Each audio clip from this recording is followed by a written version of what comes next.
Welcome to Marketing Corner Talks. I'm your host, Dave Keighron, and today we're excited to launch our new format where we blend real-world marketing conversations with student voices and applied learning experiences. Each episode features marketing professionals or entrepreneurs sharing their stories. And we'll invite students to ask their own questions in a segment within the show. Really exciting guys out there. So today's guest, and very excited to announce, is someone truly embodies and bridges between academia and industry. My good friend, Dr. Gabriela Kurtz, better known as Gabby to me. Gabby is an assistant professor at the University of Fraser Valley with a PhD in communications, a background in digital marketing, and a deep expertise in storytelling, analytics, and entrepreneurship. Gabby brings a world of experience from creativity, research, and real-world application. Welcome to the show, Gabby. Glad you're here. How are you doing? Hello. Thank you so much for having me here, Dave. I'm really, really excited to be participating in the first episode. It's such an honor. I've been following Marketing Corner Talks for a while, so it's incredible to be here. Yeah, thank you so much. So, Gabby, you've taught research, you've worked across multiple countries, worked in marketing cultures from Brazil to Canada, and I can't really wait to explore this journey with you, but shaping this journey, teaching and viewing of marketing, where do you start from? How does your journey start? Okay, yeah, so that's a really good question because my story started way before I even went to university. One thing that I really liked to do ever since I was a kid was playing with my friends, and I was always the teacher, always the know-it-all, always the yapper. And it was something that I really liked to do. So as I moved to university, I was pretty sure that I wanted to work with communication, and I went to study advertising because that was like all the rage at the time, Mind you, that was 2008, so it was a while. So it was something that was definitely very popular in all countries, including Brazil. So it was kind of like a decision made out of, okay, what's popular, what's going to give me a good job, but also includes what I like to do and work with. So yeah, I did different things altogether during university. So I started off as a designer, and I thought that was something I liked to do because I like to draw ever since I was a kid. And all of a sudden, I realized that it was not it. And that happened when I was in my first internship. It was a digital marketing agency back in the day where, our websites were made in Flash. So, yeah, everything was very different from now. And I was responsible for creating designs. And after 3 months in that internship, my boss came to me and told me, Gabby, I really want to talk to you. And then I got really scared. I'm like, okay, so I'm going to be fired from my first internship. And then he's like, no, you know what? You're not really good at design because you're really good at following rules. And then I was like, what? And then he told me, yeah, I think you would be better as a project manager here in our agency. And I thought, okay, so I'm not getting fired, I'm getting promoted. Is that it? So yeah, in 3 months, he told me something that completely changed my direction. And I started working as a project manager. It was still an internship, but I got a raise, a little pay raise, like maybe a couple dollars a raise. But it was really interesting because I found myself over there. And I Yep. realized, yeah, I like following rules. I like creating plans. I'm really good at creating structures. And that was where I started working with marketing focused on mostly strategy, right? And of course, the connection with academia came along with that because when I was in university, I also worked as an English teacher at a Oh, small school. And that kind of like ignited my passion for teaching. And I understood, okay, I really like this. So how about I connect this? So I was finding different ways. What is the common route? I asked lots of professors. So after my university, I went straight to my master's. So I didn't even catch a breath, I was like going straight there. and then going straight to my PhD, thinking that this would be a good route for me to kind of like connect both, right? Yep. So PhD, because that's a big journey to go into this world from going from industry through that academia pathway and towards the passion towards you wanted to teach. So tell us a little bit more journey about what PhD you chose and why you chose that PhD and did it lead you to teaching? So yeah, I was already teaching when I finished my master's. So I was teaching at a technical school, which is like it is more like an undergrad kind of course. It's a little bit different because it was in Brazil. So I was teaching back then, and I thought that it would be interesting for me to get better opportunities if I started my PhD. So one of the things that I was doing a lot at the time was playing two different games, which is Dota 2 and League of Legends. And I was kind of addicted to those games. However, I was having a really hard time into playing that because every time I would play as a woman, I would feel that yeah, men were a little bit hostile against me. And I was feeling very angry at the time. But I thought, what if I turned my anger into a research project? So I turned all this energy into creating something to understand, like what are those dynamics? How do they work, right? And I started my project in communication and information at the Federal University of South Brazil. And that project led me to lots of interest and insights. So, one thing that I found really interesting when I was researching was that there was a connection between industry and research. I could talk to developers, I could talk to people that were involved in the games, and telling them, yeah, the rules in the game, the features in the game, they actually make that the violence in the game is viable. So, yeah, for example, when you're killing your team member, which is like friendly fire, you're committing violence, but that's within the rules, right? So I Yep. started to talk about that with several people from the industry, and I understood that that was a really interesting topic to connect. And yeah, teaching came along with it. So during my first year of my PhD, I started to work at the largest private institution in the south of Brazil. We had like at the time 50,000 students, so it was a really big place. And I started it when I was 26. So I was actually it was really funny because I was teaching some of my classmates because I had some classmates that hadn't graduated yet. So it was so funny because yeah, they were my veterans in the university, and I was there teaching them. So it was definitely an interesting experience. What's really interesting here, Gabby, I gotta tap on because you said another thing in there. Rules. You seem to come back to the rules again around those elements around rules and communication elements and how do we use these things in our marketing ploy. Now we're transitioning. You transitioned from Brazil to Canada. Going from Brazil, that culture in that style of marketing and the communications that you've learned there, how do you transition into Canada? I think the transition was pretty easy. Yeah. Sometimes we think like, oh, it's going to be super different. But all along Latin America, I feel like because of the process of acculturation, right? Which is, yeah, all Latin Americans, we were raised in American culture.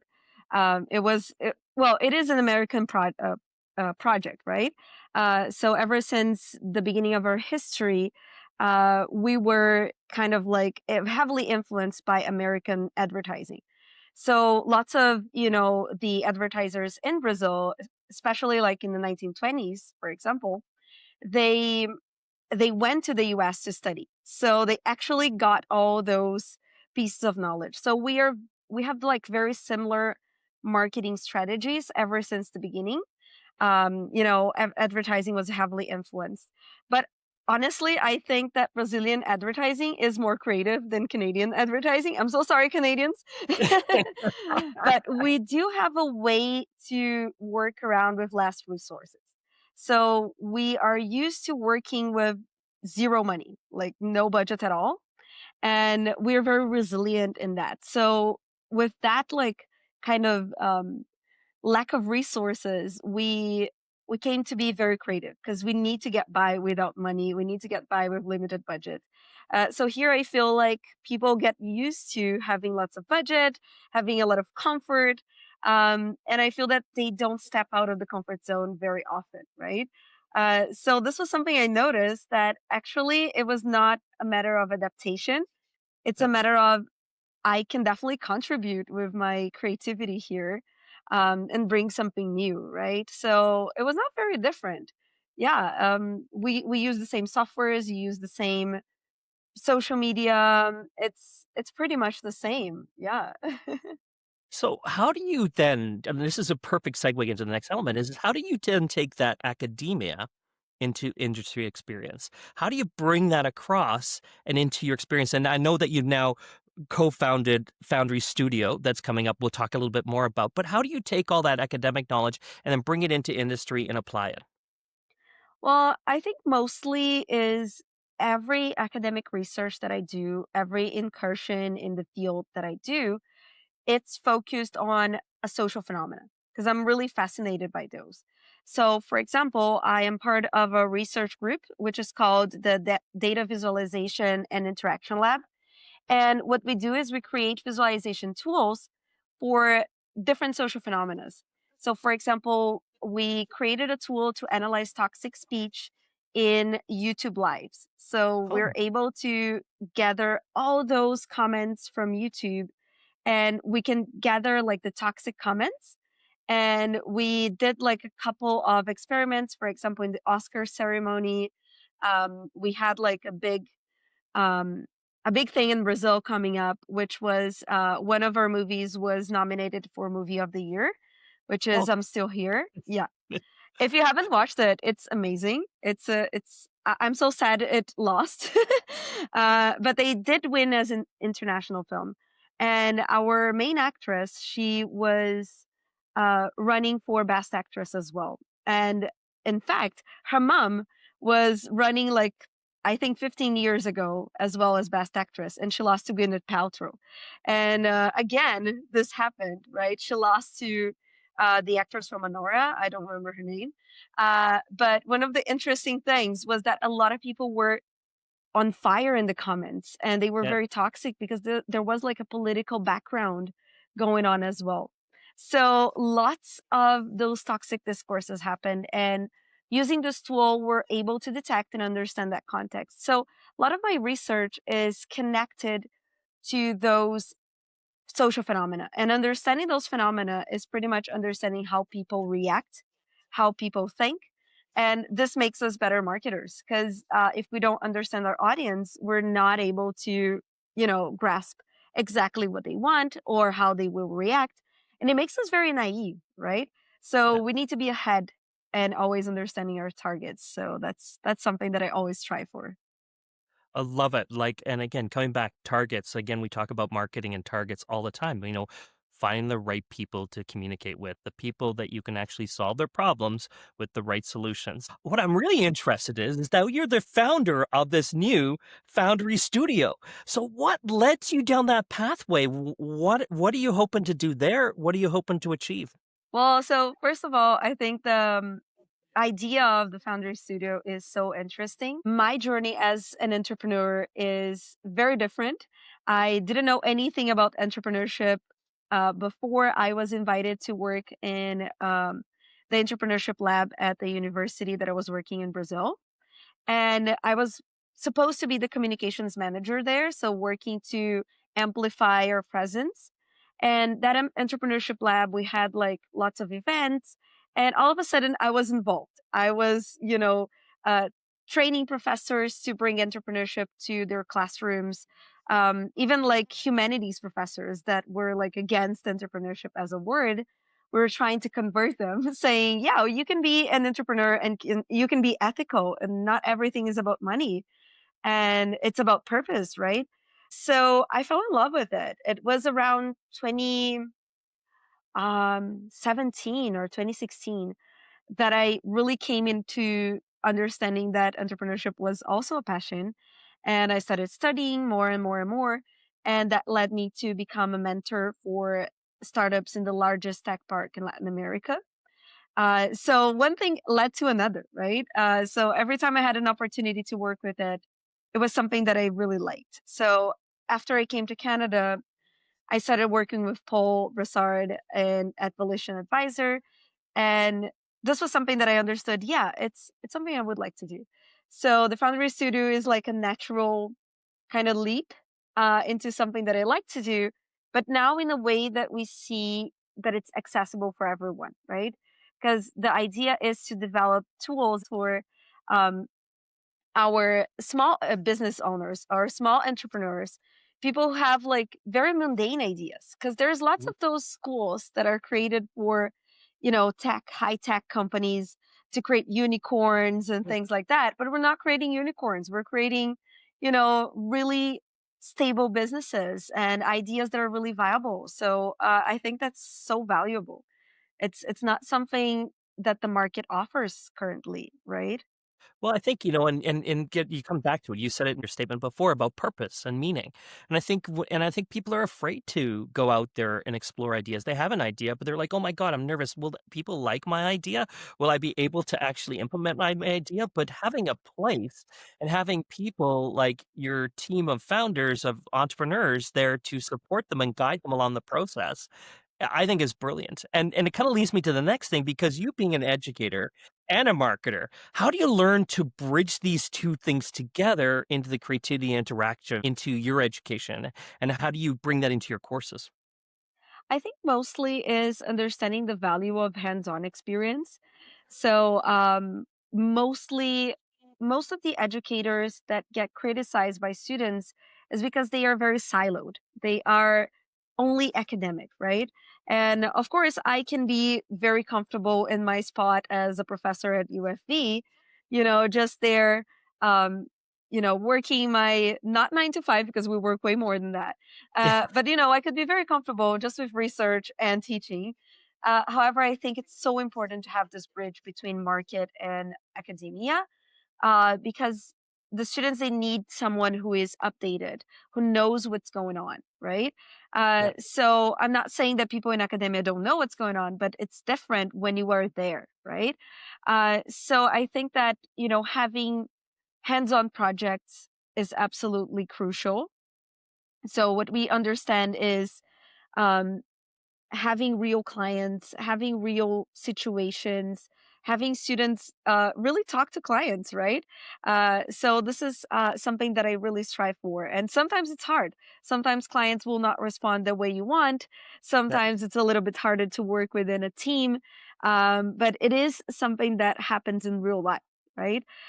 So that bridge, that connection between market is also really important. Keeping up with what's going on, it's part of the reason why I decided to go to Foundry Studio to be part of it is I need this connection with the market, right? Yep. I need the purpose connected to my teaching. So if I'm able to give like real examples from people that I know, from businesses that are being created, that's going to make my classes way better, way more engaging, right?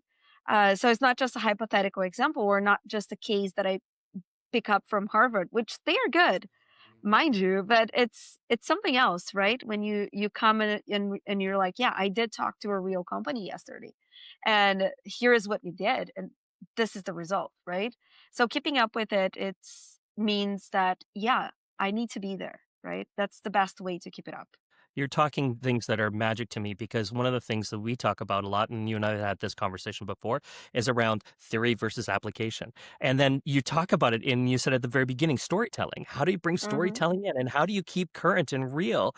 And we know, and I'm going to be leading into this question next, is that we know that marketing is changing. Artificial intelligence is here, and the way we do marketing is changing. And so when we think about the future of marketing education, where do you think it is right now, and where do you think it needs to go? I think that there's a lot going on, and I do remember when intranet first came and was popularized. Yeah, I am that old.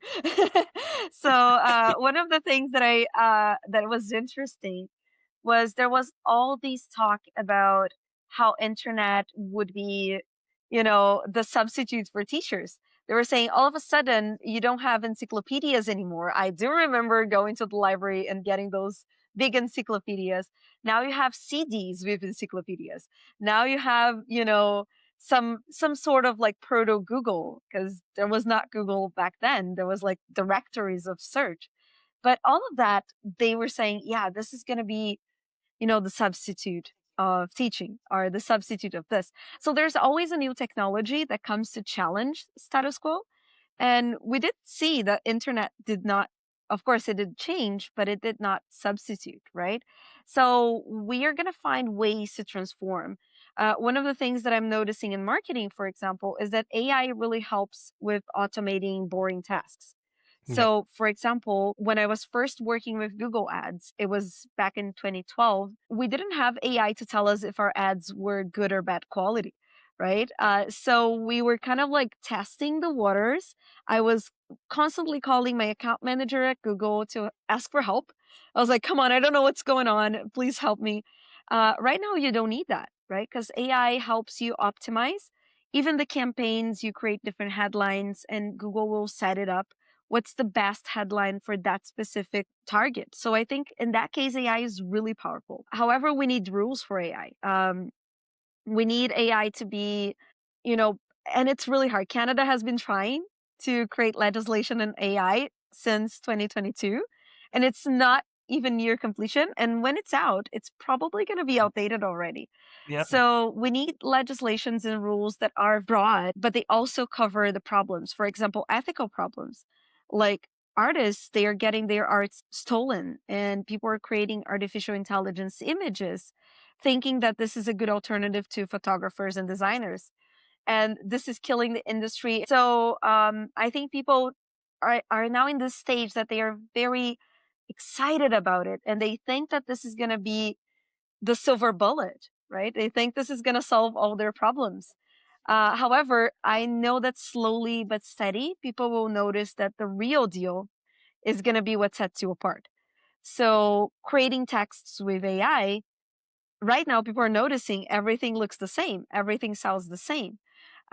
So now they're hiring copywriters again, the ones that they you know decided to lay off, because they understand that no, we need you, right? We need this human touch, because AI is learning from us, but it doesn't have this like inventive mind we have, right? So I feel like we're getting into a point where there's lots of excitement, but not a lot of ethical thinking around it. So we're gonna get to a point where this is gonna be like we're gonna strike a balance for sure. So, which leads me to the question that's going to be sitting on everybody's mind is how can educators help students bridge this? How do they help them bridge the AI data centric world that we have to enable those students to still use their critical thinking skills, their creative thinking skills, or creative planning skills? How do we get them there? I think mostly is first explaining how AI works. And this is something I'm teaching right now, a course that is professional writing. So you can only imagine how students can over rely on AI, right? Yep. Yep. This is particularly hard to teach, because how do I know that they're not using AI to create, right? So one of the things is teaching them how it works. So the first thing I tell them is, do you know how AI gives you your answers? And they don't know. They're like, I don't know. And I answer to them, it's probability. So they answer with the most probable answer, which is like the most frequent answer that it can find, right? So it's not the correct one. It will not do fact checking, right? Yeah. It's not going to do the correct answer. It's going to give you the most probable answer, which is a problem, right? Because when you are a subject expert, you know that it's wrong. You know that it's not as complete as you would like to be. It's pretty bad at creating references, for example. So I tell them what AI can't do, and I explain like what exactly is at stake here. So when you're creating creative texts, where do you think those texts are, getting inspired from? From real writers. So is that ethical? So we're trying to get this balance. And I can tell them what AI can do. For example, Notebook LM, I'm a big fan. You can upload materials, you can study through there. It's not going to hallucinate because it's only going to use the materials you have, and it has lots of interesting resources. So using it for the right purposes, right?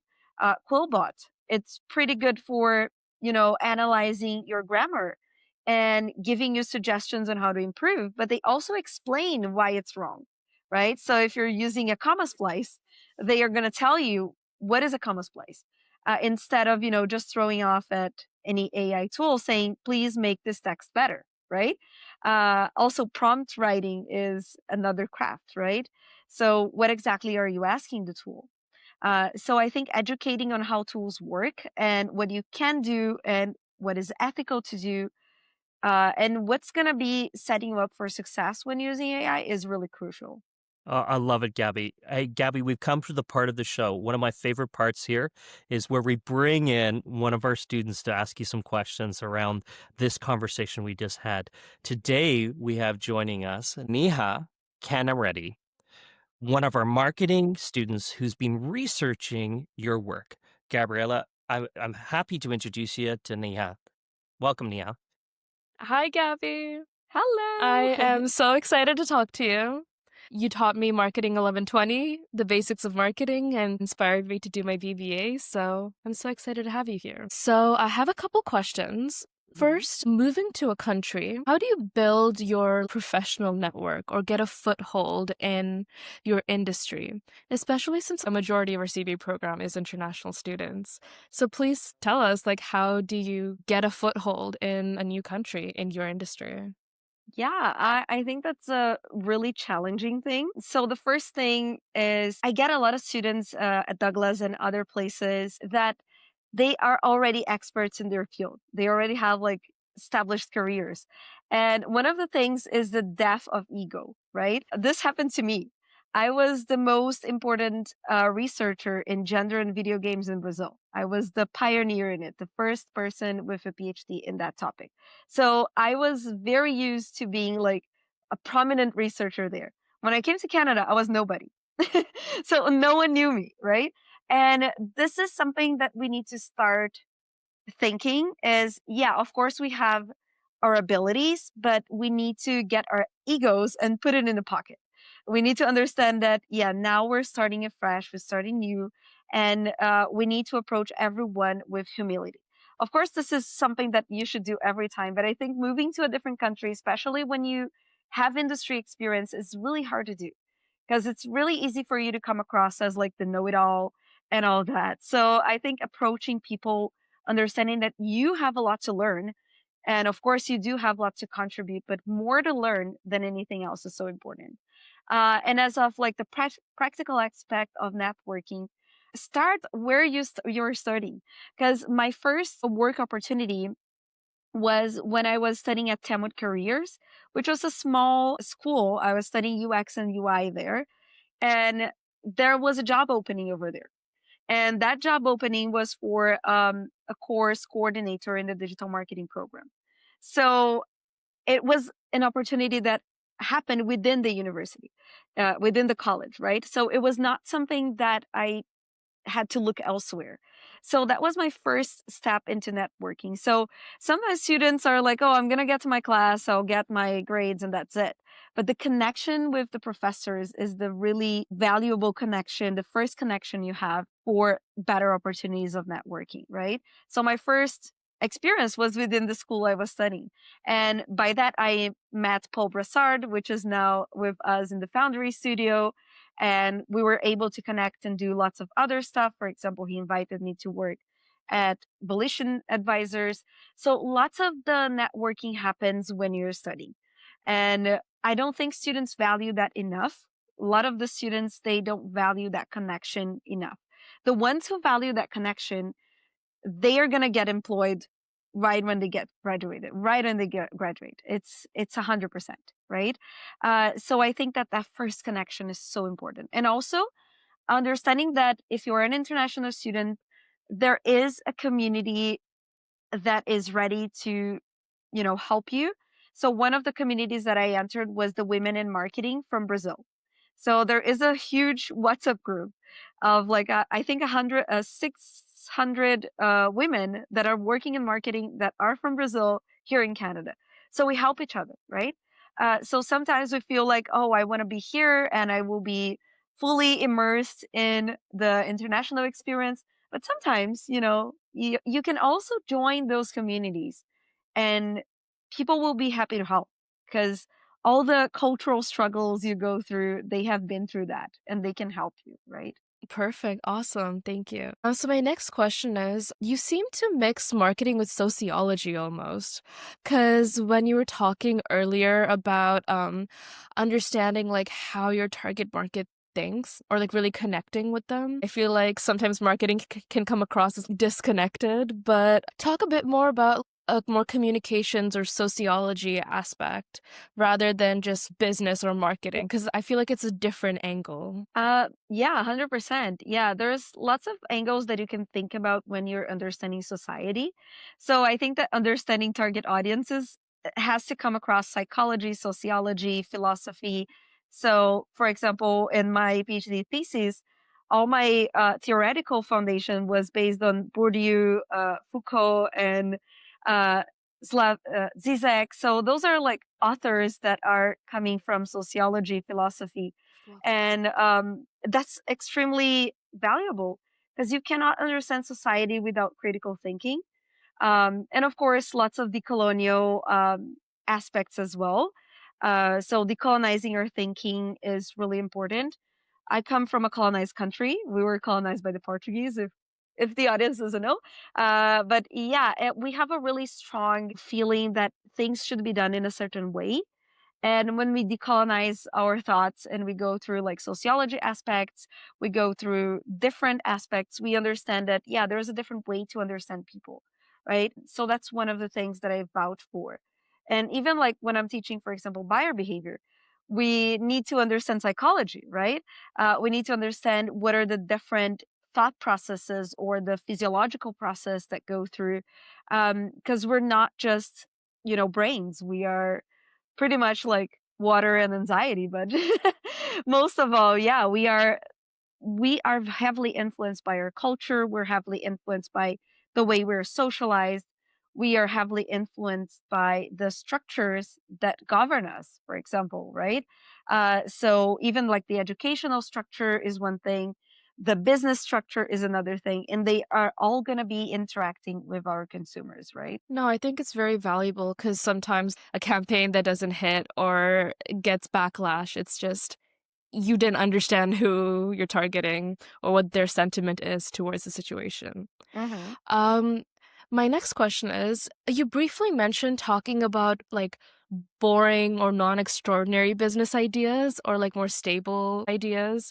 Talk a bit more because I am fascinated because everything that gets hyped up is these huge, groundbreaking, earth-shattering ideas, but how do you get that excitement for like very boring, regular, everyday business ideas? Well, I think it's all about finding what's the one thing that makes you unique in this business. Because everyone can open a bakery, but what makes you unique in that specific bakery, right? So, for example, I have a friend that she has a cafe that is focused only on vegan pastries. And then you might think, oh, there might be a lot of those. But she's also really connected with K-pop. So she does all those cakes that are K-pop themed, and she's really into Korean culture. So what she's creating is a bakery that is vegan and is deeply connected with K-pop. So that's something that is really different, right? It's not something that you see every day. So you can create you can have the most simple idea and you can turn it into your own by finding what is it that is different, what makes you unique, what's your spice, right? Because that was something that a professor, a colleague of mine, was telling me. Like, we are all here for a reason when we have something special within us, but sometimes we don't know what's special within us, right? We don't really know what's different in us. So I think that the job of like mentors, for example, is kind of awakening this self-awareness, right? What can you do that only you can do? And that self-awareness is so important. So even like a small tattoo parlor can be completely unique, right? I have a friend of mine that she's a tattoo artist, but her background is in psychology. She graduated in psychology, like first in class. She was like a stellar student. And all of a sudden she was like, no, I want to be a tattoo artist. And she is incredible. She creates art that is so deep in meaning. Like her consultations with the clients, they're almost like therapy sessions because she knows how to connect those, right? So she creates the most beautiful art that I've ever seen. And I think that this is what makes people unique, even though you have like a boring and quote unquote boring, because there's no boring idea, right? But it might be plain, but it's not because it's you doing it, right? And speaking about authenticity, one thing I've always admired is that you're able to be very authentically yourself while still being very professional. I always think about that blazer that was like lined inside with Pokemon like Bulbasaur. And listen, it was such a fun detail, but it was still appropriate while still kind of showing who you are. And I feel there's this idea that working in business or marketing, you have to be like uptight or straight laced to be taken seriously. How do you balance personality and professionalism in academia and business, which is seen as more formal? I think that it's definitely a changing mindset, right? Because there are some areas that are a little bit more stiff than others. But I would say that the area of entrepreneurship, startups, and even like teaching right now is specifically communications and marketing. It is more acceptable for you to be quote unquote different, right? So I never had problems. For example, I have a lot of tattoos. My arm is full of tattoos. It was never a problem in getting a job, even in Brazil, right? Because in the areas that I work, it is more accepted, right? It's something that people don't really care much. However, there are places that you need to strike this balance, right? So let's say that you're going to a chamber of commerce. So you need to maybe cover up a little bit. And you might think, yeah, this is kind of like letting go of who you are. But you can also have those small details, as you mentioned, the blazer that I had with the Bulbasaur kind of thing. It was a small detail, but it kind of tells you who you are, even if it's like a pin or something that you have in your backpack. So it's always important for you to stand up for yourself, but learn when to tone down and when to be fully yourself, right? So of course, I'm not going to go to class in cosplay as much as I would love to, but that's something that, we learn to adapt because this was when I first started teaching, I was 26, and I was thinking that I had to cosplay as an adult. I was like, okay, my first week, I had like very uptight clothing, and I even like dyed my hair kind of in a normal color. But I soon realized that this kind of set me away from, all my students. My students could not relate to me. So yeah, it's the same as a friend of mine who's a professor. He loves heavy metal. And he says, "Oh, I will never wear my heavy metal band t-shirts to work." And I asked him, "Why not?" And then he was like, "I don't know, because it's not professional." But then all of a sudden I saw him with this heavy metal t-shirt for class, and he said, "You know what? It was awesome. Everyone commented on it, and I found lots of fans, and we went to concerts together." So I feel like there is this element of authenticity that makes you closer to people. And even though you might have to tone it down sometimes, it's important for connection. My final question, going on with like connecting with the students. You've been a teacher, well, you've been tutoring at least since you were 19, right? Like Yeah. with English. Could you share a bit about your teaching philosophy? I know you said a bit about practical experience, but also you were chosen as your previous class's godmother twice and spoke at their graduation. So your students, you seem to connect with them. So why do you think your teaching or your style is very impactful? I think it's mostly because I think about the role models I had, right? The professors that really marked and had like made a mark in my career and in my experience, they were always very empathetic. They were always very sweet. Like my first role model is my math teacher from eighth grade, and I'm really bad at math. at math, right? I am awesome at other things, but don't ask me to do math in front of people. I will start sweating. And I was really, really bad. I was the best student in all the other disciplines except for math. And on math, I was always failing, and I had to do like extra classes. So I would get really anxious when I was in class. When I had exams, I would sweat. I sweat a lot in my hands. So my exams were always like completely soaked. And I was like almost crying at one of those exams. It was a math exam. And this teacher, she came to me and she gave me a kiss on my forehead. And she was like, everything is going to be okay. You can do this. This is just a paper. And and I almost cried when she did that, and I can never forget it, right? I was like 14, and she was so empathetic. And of course, I got a 0 at the exam at that day, but at least I did not got an anxiety attack, so that's good. And I feel like that kind of teaching, which is, of course, I'm not going to go kissing my students in the forehead. That's inappropriate. That was appropriate in Brazil, okay, with a kid. But of course, this was a really interesting experience to me, and I'm like, okay, I want to be like that, right? So I had other professors, for example, during my PhD. I had a professor that she was always there for me, and she asked like, "How are you doing?" before asking, "How is your research doing?" And that was something that was so precious. So I feel like putting the students' well-being first, trying to understand their stories first, is so important, right? So if they're struggling with something, telling them it's okay to struggle. We're here together. We're gonna get through this. I think that this is what makes the most difference.